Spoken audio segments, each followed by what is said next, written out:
2016 година ще мине под знака на огнената маймуна според китайската астрология. Какво означава това? За какво да бъдем внимателни? В кои аспекти ще бъдем успешни? Това ще разберем в следващите минути от фъншуй експертът Людмила Мръвкова. Здравей, добре дошла! Добре заварила. Честита нова година също. Честите на теб и на всички зрители. Китайската нова година настъпва на 7 срещу 8 февруари, но пък е добре предварително да се ориентираме в това какво вещае огнената маймуна. Какъв символ всъщност е тази маймуна? Тази година ще бъде много добра година в много аспекти. И не само за родените по знака на маймуната, а родените под абсолютно всички знаци. Двойките, които ще сключат граждански брак, ще бъдат много успешни. Ама тук веднага те спирам, защото казват високосна година и брак не.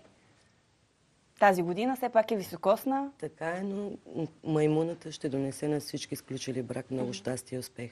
Добре. Какво друго? За какво е подходяща тази година? Тази година е подходяща за започването на ново начало в бизнеса, намирането на подходяща работа, ново начало в връзките, в личен план.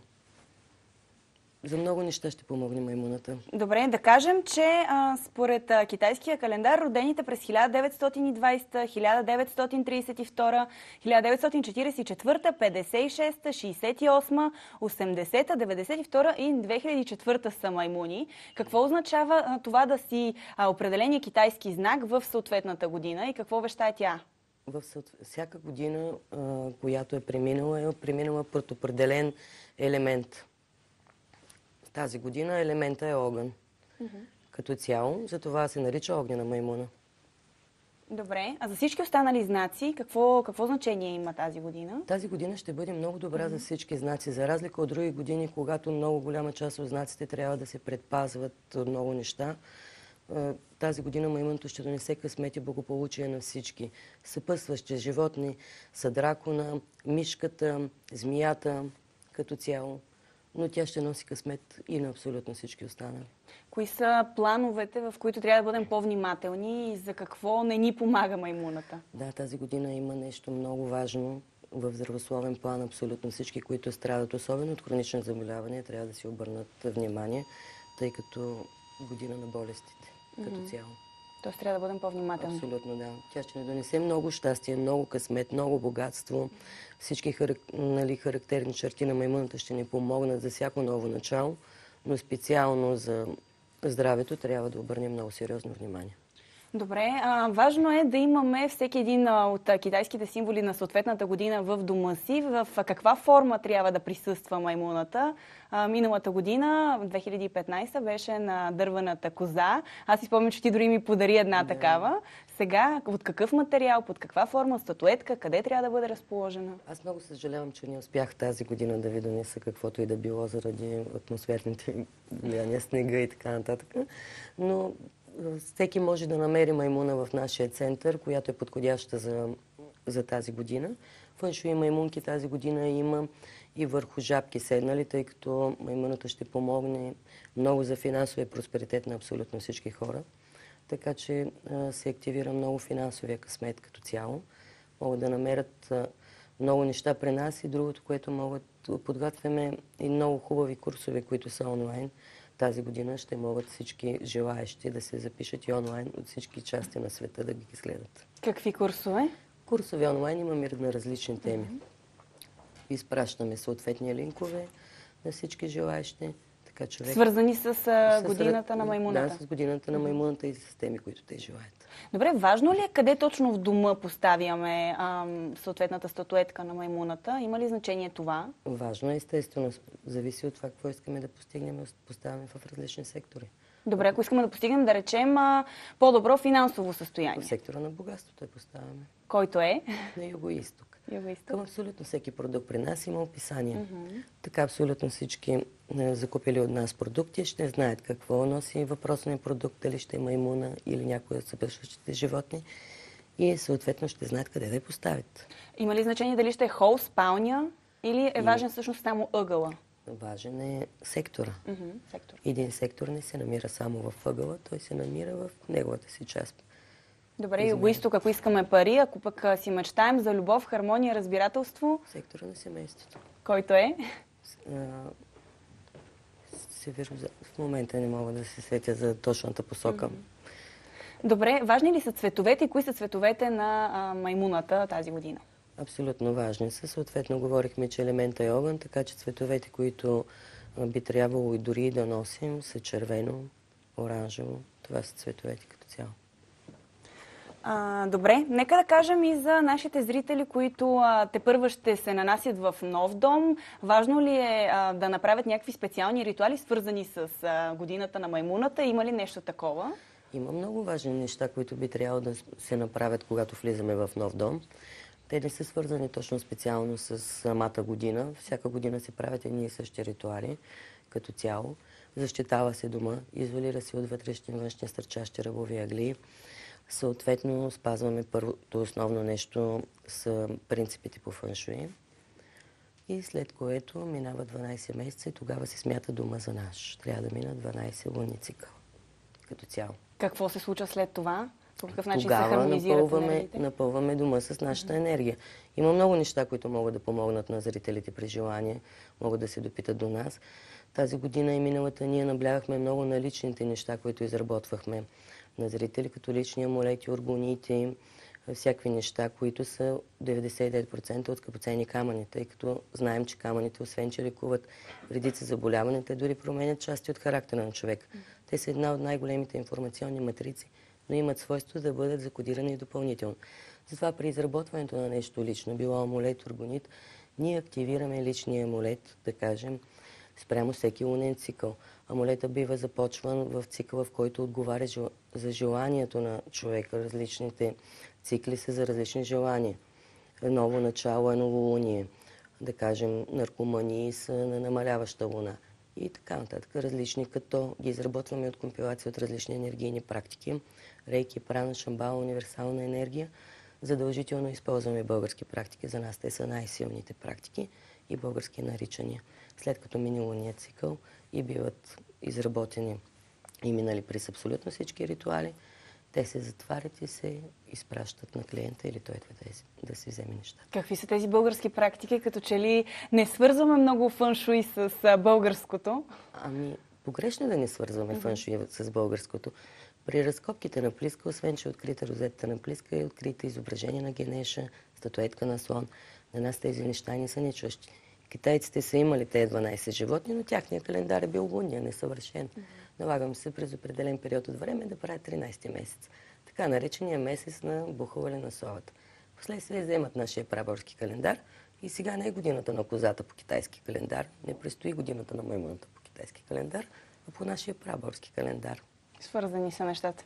Добре, да се върнем отново на маймуната. Можем ли да кажем, разбрахме, че ще бъде добре, успешна година за всички нас. Трябва да внимаваме за здравето си, но все пак знаците, които са по-благоприятствани през тази година, за които ще бъде по-успешна 2016? Аз ги споменах. Дракон, мишка и змия.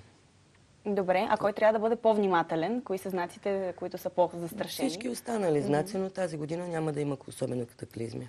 Говорихме за този символ, който е добре да имаме в дома на маймуната, но някакви лични, които да носим със себе си и да са в досег с нашата енергия всеки ден, необходимо ли е или е достатъчно да го имаме в дома? Естествено, че е необходимо. Всички активатори защити се разделят на два вида. Едните, които работят с аурата и тялото, другите, които работят с околното пространство. За да има обмен на енергия и циркулация на такава, трябва освен да се грижим за околното си пространство и за собствената си енергетика. Когато активираме околното пространство, е хубаво да активираме и себе си. Някои хора не могат да си го позволят да активират и двете неща изведнъж, затова първия вариант избираме който на нас не е по-подходящ, или активираме околното пространство, или себе си. Като себе си активираме с така наречените лични амулети, които носим, да кажем. Какво е добре да носим със себе си като личен амулет? Личните амулети ги изработваме специфично според желанието на клиента. Не можем да кажем, че за всички хора важи с пълна сила едно и също нещо. Не важи за всички хора, дори от едно семейство са различни. Добре, кога е важно да си закупим тази маймуна? Преди или след 8 февруари, когато все пак настъпва китайската нова година? Маймуната ще ни донесе тази енергетика и преди това. И след като приключи дори годината, като цяло, така че според желанието на клиента, как решава той да си вземе маймуна. Сами ли трябва да си ги купим или е добре да направим подарък? можем и сами да си ги купим, можем да подарим и на някой, който му желаем много щастие. Не отслабва енергията и съответно символиката, ако ни е подарък. Не отслабва енергията и символиката. Естествено е хубаво сами да си изберем нещата, поради проста причина, че фъншуй започва с интуицията и завършва с интуицията. На нас трябва да ни харесват. Трябва да харесваме едно нещо, защото купувайки го, ние го наричаме. Така, енергията му е доста по-силна. Започнахме разговора за маймуната, без да уточни всъщност кои са нейните характеристики. В моето съзнание веднага изплува хитрост, ловкост. Това така ли е и означава ли, че точно тези качества и от човека се засилват през предстоящата година? Абсолютно. Затова тя ще бъде голям помощник в много нови начинания. И все пак не са ли възможни измами, някакви други конфликтни ситуации, свързани с точно това прикриване на истината и манипулативност от маймуната? Не може да се каже, че е свързано с измами. По-скоро тази ловкост и хитрост на маймуната ще помогне на много хора да постигнат целите си като цяло. Важно ли е при малките деца да има някакъв допълнителен символ, който да ги закриля и съответно да ги съпровожда през годината? Работите ли въобще с малки деца? Работим с много малки деца, основно последната, особено половин година. Работим страшно много с малки деца и много родители ни търсят. Съответно и повтарят за други от децата си. Примерно държат едно семейство да е с 2-3 деца и държат едното да постигне нещо. След като видят резултата, те се връщат и за останалите. Енергетиката на малките деца е по-различна от енергетиката на големия човек. Не случайно сме чували за така нареченото уроки. Урокито не е негативна енергия, както повечето хора смятат. Урокито е концентрирано намерение. В повечето случаи се получава от родители към деца. Много родители сами урочастват децата си, тъй като много ги обичат. Малкото тяло е със слаба енергетика. То не може да асимилира, да обработи тази енергия и за това страда. В много случаи, освен като помощници, които изработваме за децата, изработваме ги и като защита като цяло. От какви материали? Въобще как изглежда този личен защитен символ? Както споменах, 99% от нещата са от скъпоценни камъни. Останалите проценти са различни рейки, ангелски символи, стари прабългарски символи, църковни символи. Всичко се преценява, след като подробно на нас не се опише за какво човек желае да бъде амулет. Хубаво е носещия амулета да каже своето собствено желание, защото дори най-близкия, колкото е добре да се опитва да изрази желанието на човека, той не може да го направи дори на собственото си дете. Затова много пъти не се случва, майката или бащата желаят да дадат най-доброто за детето си, но винаги случваме и децата, колкото и да са малки. Червения конец ефективна защита ли е? Абсолютно. Мога да кажа най-ефективната. И отново към маймуната. Кои са тези характеристики на родените в годината на маймуната, които предразполагат определена професия? Как хората, родени в годината на маймуната, да избират своята професия? В кои области са добри? Повечето родени в годината на маймуната са артистични натури. По-скоро, кога се занимават с сферата, с която се занимават, или са художници, певци, телевизионни звезди. Да се развиват в тази сфера. Абсолютно. Кои са символите и въобще качествата, които маймуната не обича? Несъвместима е с тях, да речем. Не може да се каже, че маймуната не обича нещо, тъй като тя е много широко скроено животно като цяло. Но може би качеството, което спомена преди малко, е измама. Маймуната не обича измамата. Добре. Людмила, въпреки, че е хитра, не обича измамата. Благодаря ти за това, че направи една такава обща прогноза за предстоящата от 8 февруари година на маймуната. Благодаря ти и успешна година и на теб. Благодаря.